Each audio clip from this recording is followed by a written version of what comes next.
Well, welcome to another episode of the Border to Border program. This program, just like we had told you in our first episode, is that we are looking at the subject theme of clearing and forwarding in Uganda. Today, we are here in a car bond and we are looking at the processes of importation and exportation of cars here in Uganda. Join me, Saddam Mubale, as we give you more on this topic. Uganda approximately imports more than 90% of its products for consumption. This includes electronic gadgets, home-based tools like cars, and many more.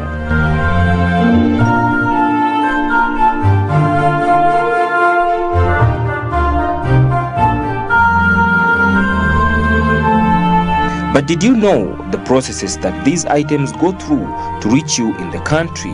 On average, Uganda exports 40,000 cars monthly, which therefore means that in just a year, Uganda exports to 480,000 cars.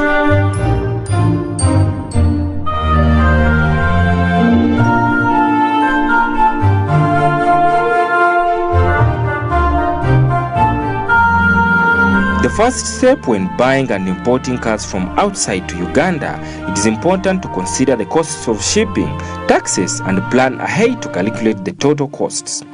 When you begin the purchase process for your vehicle, it is important that you have a clearing and forwarding company that will help you in the process. And if you get one, you are given a room for negotiation on the price that you are going to incur in the process once you are satisfied with the negotiations. In case you are an importer, you need a clearing agent to have those goods cleared, whether they have come by air or they have come by ship. A clearing agent is supposed to do that. Some time back, individual used to clear their things, but URA realized that they cannot just trust another individual to have that thing worked on. So they had to put companies. There are companies that are supposed to clear, and right now we are in the season of renewing our agentship. So we've applied, so URA has to look and see whether this one can go ahead. So there are minimum standards you have to meet to ensure that you have a clearing agent license. So an importer must have a clearing agent for those goods to be cleared. You cannot pay the goods as an individual. You cannot clear a car without an agent, without a licensed clearing agent. So there is no way you are going to transact. Even if you want to do it, URA does not allow, because when that car is moving from Mombasa to Kampala, there's what they call bond in force that is put on that car. For instance, this Mark X, this one pays 11 million as taxes. So when it is coming from Mombasa, they put the 11 million on that car. In case that car disappears, URA will just take that money. Now, as a clearing company, as in Patanel Company Limited, which is a clearing company, it pays that money as a stake to URA, so that to move this car. In case it disappears, URA does not mind, just takes that money. So by so doing that, you know that you lose your money which you've staked, so you have to ensure the car gets to the bond, and by doing that, the client also is now getting his car safe. Once issued a pro forma invoice, you have to put in mind that any requested pro forma invoice takes only 48 hours to expire, and when it expires, the invoice will be cancelled and the vehicle you have chosen will be returned to the stock list to another customer. Once the payment is done within the 48 hours, you will need to send the original invoice copy showing or having a bank stamp. Then it will take not more than 2 working days to acknowledge your payment. Yeah, that one is paid to our offices. As I said it earlier, when we quote for you a sum, it has all those details. Yes, so we are quoting for you CIF. It means his cost, insurance, and freight of Mombasa or of Kampala. It depends on where you want the car to reach. In case you want it up to Mombasa, we shall say CIF Mombasa. That means it's the cost of the car in Japan, insurance, and freight and transport up to Mombasa. What this car pays, it may not be the one that a big car will pay, but we as let's say B-Forward, SBT and other companies, they have come up with a specific figure for, let's say, insurance or inspection. It is a flat figure. Now, for instance, from Japan to Mombasa, you pay $77 as insurance, regardless if the car is big or small. Since we are in Uganda, Mpatanel company is a clearing and a forwarding company in Uganda. It is registered to do that services. So to avoid cars reaching there again, we give you another person to deal with. When you come to our offices, we make sure that we do each and everything within the same office, and you get the car, you go with it, everything sorted. So Mpatanel Company Limited deals in clearing and forwarding. So it will get this car from Mombasa and forward it to Kampala. It will clear it in Mombasa, forward it to Kampala, and when it gets here, still it will clear and make sure it hands it over to the client. The booking team in the outside country will start the booking process for your vehicle, and the shipping date will be set to you upon confirmation. Well, since we are not aiming at making profits, a client is expected to finance each and every step of the car. So let's assume from Japan to Mombasa, the car is 4,000. So from Mombasa to Kampala, it is like 700. So we shall quote for the client from Mombasa from Japan up to Mombasa. We give you a figure. Then from Mombasa up to Kampala, still we shall give you a figure. Then when the car gets here, we shall go ahead and get for you the taxes. So you only need to pay clearing fees, of which clearing fees is a local fee. It's not like we are imposing it on a client, no. Every car you bring is supposed to pay clearing fees to have it cleared. So the only amount we shall quote for you is from from Japan to Mombasa or from Japan to Kampala. We have two CIF. We can quote for you CIF Mombasa or CIF Kampala.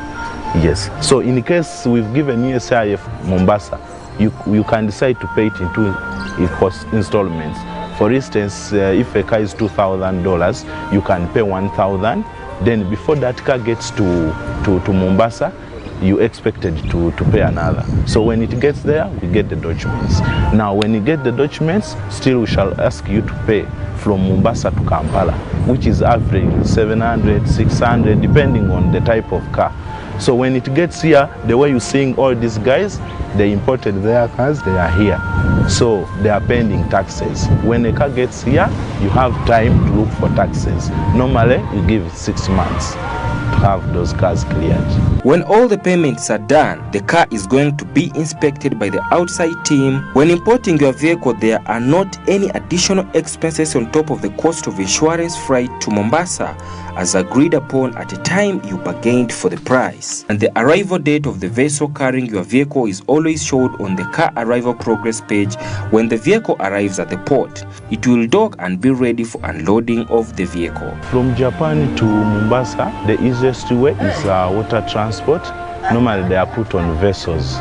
So it takes about 6 to 8 weeks to have that car in Mombasa. Yeah, so a vessel moves for 4 weeks from Japan to Mombasa. Then the other 2 weeks are for inspection. You see, when you buy those cars, they are supposed to undergo inspection for UNBS. So UNBS is represented in Japan.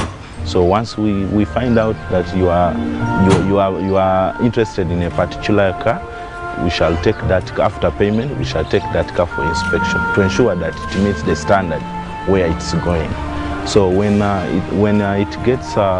inspection is done, we shall go ahead and load that car on a vessel. When the car gets to Mombasa, it will have to pay some money. Those are the ones we call clearing and delivery in Mombasa. So that amount, it depends on the weight. For them, they will measure weight. What it pays isn't what a Kuruga will pay.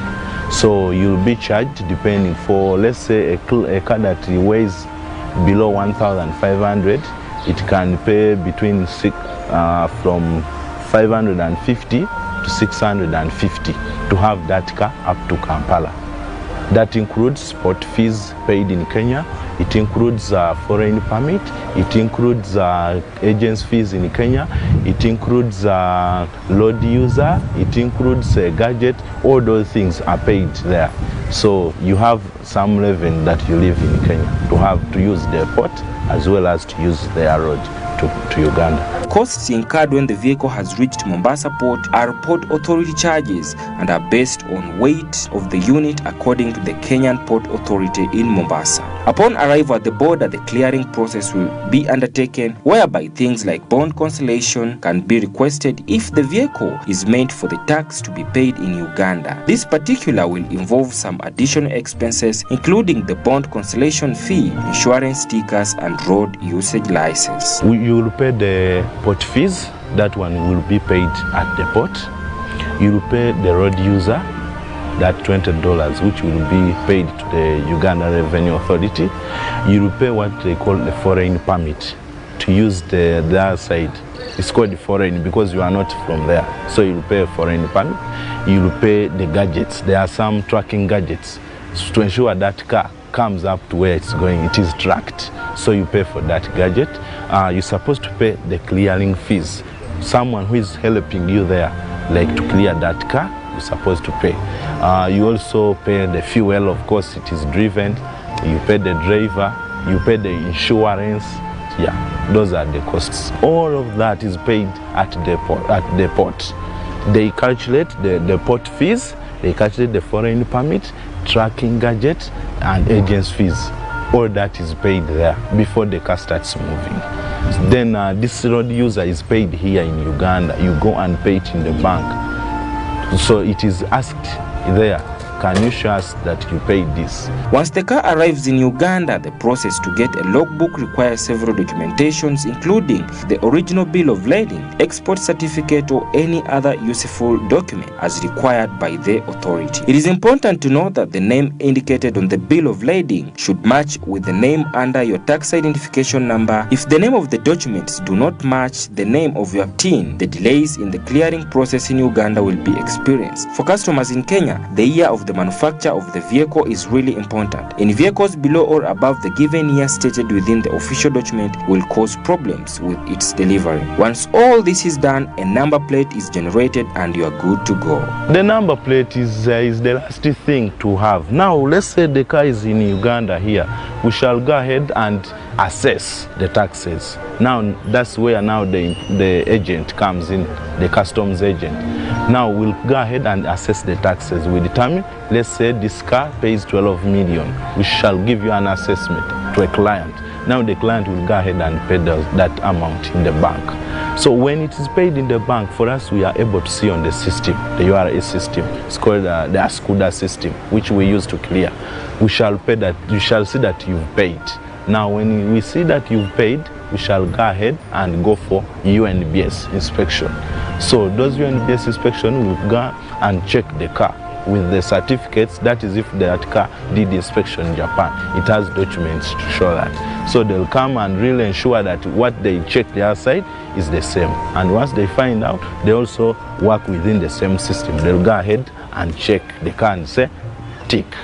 So once it shows tick, now me as a clearing agent, I will see URA is paid, they have worked on it, they have released. When URA sees everything is done, they also tick. UNBS sees everything is done, they also tick. So now it comes back to me, the agent, to do, there's what we call we print release order. Now when I print release order online, it means that I'm requesting for a number plate. Once I tap like this, it gives me the number. Automatically, it allocates for me a number as a soft number, like a number, like you are UBG so and so. So when it comes, it will also tell me where to pick the number. It will tell me it is either in GEM Tampeko, or it will tell me it is in Anode and Brooklyn, ABC. So whenever it has shown me, I will go there and pick that number. We don't make number plates. There are two licensed companies that print those number plates. It is either GM Tampeko or ABC, that is Anode and Brooklyn. For us as in Paternel, we have our specific inspectors there in Japan. Before we go ahead and say we are importing this car, they go and look at the particular car that the client is interested in. Now, once they tell us the car is okay, then we shall go ahead and pay.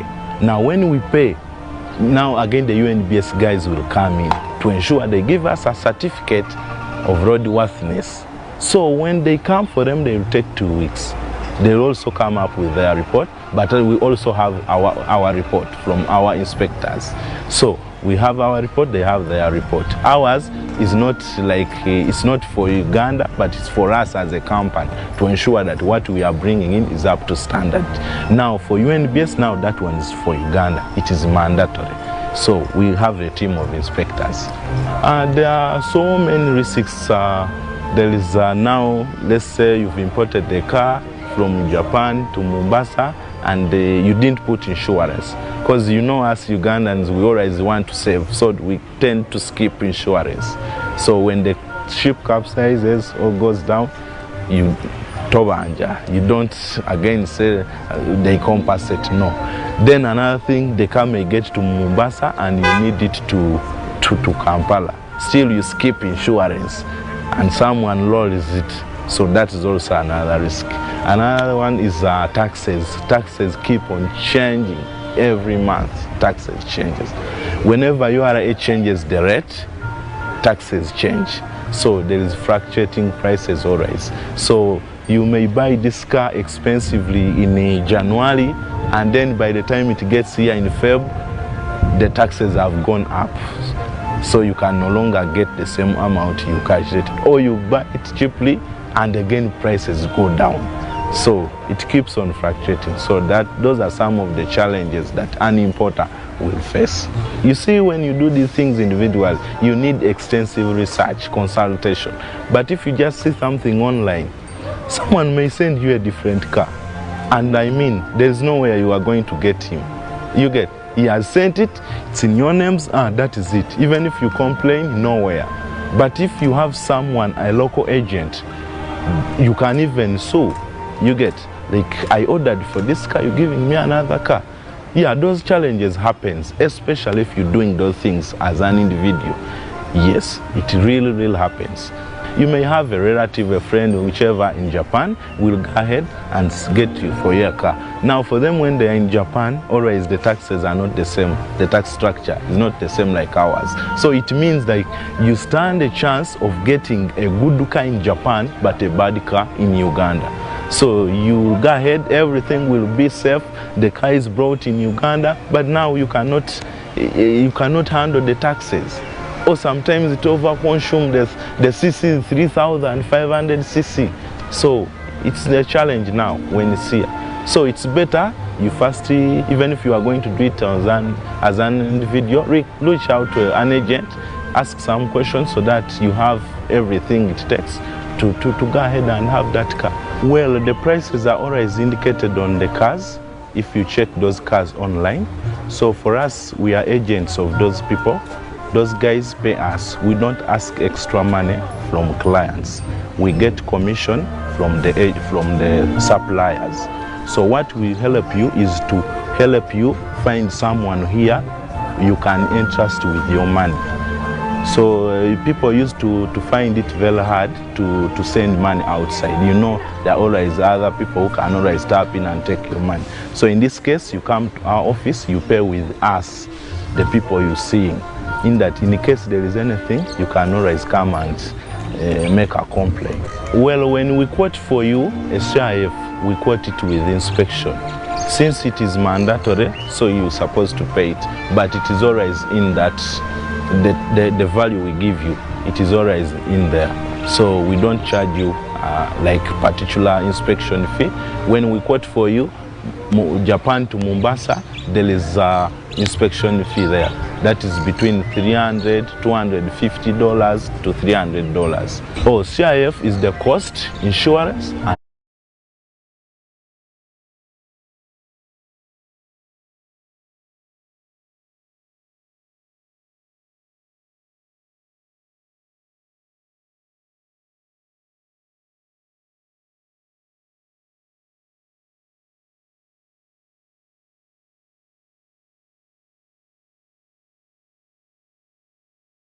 and freight. Cost is the cost of the car in Japan.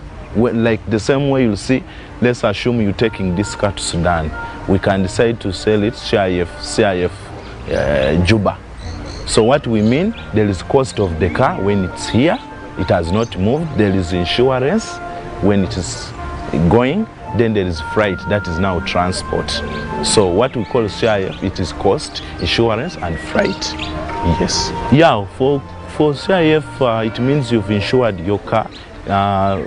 Since we use water, in case a ship capsizes, goes down, so you stand a chance to lose if you've not paid insurance.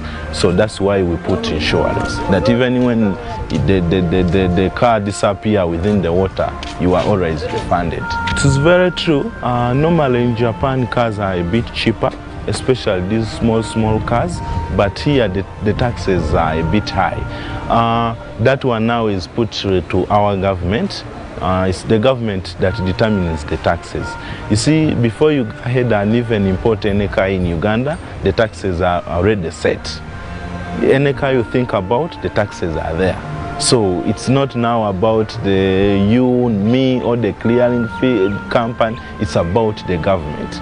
The government has gone ahead to have all access to all the chassis numbers of cars, weight, what, so they determine the taxes. By the time the car gets here, the tax is already determined, regardless of how much you bought the car. Yes, for them they don't mind about how much you buy the car. They determine the taxes from what they have in the value gauge. The thing is not the same. The way those taxes are determined is not the same. For brand new cars, they go with the invoice value. Invoice value determines the taxes. That is if for a really used car that has, a brand new car. A brand new car, they use invoice value. Invoice value is the amount you've bought the car. For instance, a new car you bought it 100,000. That is the value they are going to use here to determine your taxes. What they do is they take, they get the 100,000, which is the value. Now they multiply by the rate, URA rate, and now multiply also by the. There is a way how it is computed. Yeah, now that is so technical with the URA. They get the invoice value. Now that invoice value, multiply it by the dollar rate, which is always determined by URA every month, then times 55. That is if it's a brand new car. Now what you get is now the amount you're supposed to pay. For instance, you've imported it today. It will take you between 6 to 8 weeks to have it in Kampala. Now when it's in Kampala here, clearing takes 2 days. Even in 1 day we can do it. So it depends the availability of funds. If you have everything, you can have it in 2 days. Once you pay taxes, we get the number plate. As soon as URA confirms the payment, everything is okay, they allocate for us the number plate immediately. We as Impartanel company, we import and export, but at the same time we are clearing agents. So we do that still. When a car, let's say, departs Mombasa for Kampala, normally we use Malaba. So in Malaba they just need to verify the documents, just that. But you can decide to pay taxes when the car is in Mombasa or when it is in Kampala. It's called single customs territory. You just log the entry, you pay taxes within there. When the car comes to Uganda, it just comes with a number plate, it goes to your home. Or else you can decide just to bring it on bond and you put it here in the bond. So within, at the border, they just verify if everything was met when the car was leaving the port. Yes, there are those possibilities now that comes back to the client. If you don't do research first, you can always fall a victim of that. Some you'll see a car online, you go ahead and make payments. That is if you are sending the money abroad. You just make payments, a car gets to Mombasa, they tell you, hey, this car is not around, and indeed it will not come. So that's how we as Impartanel come in. When you come to our offices, we shall be able to guide you on what is needed, on what to do, which car is good for our roads, which car does not consume, which car is what. So we shall give you each and every detail before you go ahead and make that decision. Even some clients make a mistake. They will bring in a car that he pays a lot of taxes that he cannot afford. But because he didn't consult first, the car will just come to Uganda. And when it gets here, they will tell you this car is paying 40 million. And you bought the car like 5 million. Like I said, you asked me about the expenses or the costs that are determined when that car is in Mombasa. Here you pay road user. You pay road user, normally it's $20 a road user. Just like you have heard, it is very possible for an individual to import a vehicle from anywhere in the world up to here in the country. But it is also important to note that the importer has said that it is always good to consult from them, because they can always give you what is recommended by the country, and this can also help you to get the car importation right here in the country. That has been Miss Adamu Bale, and join me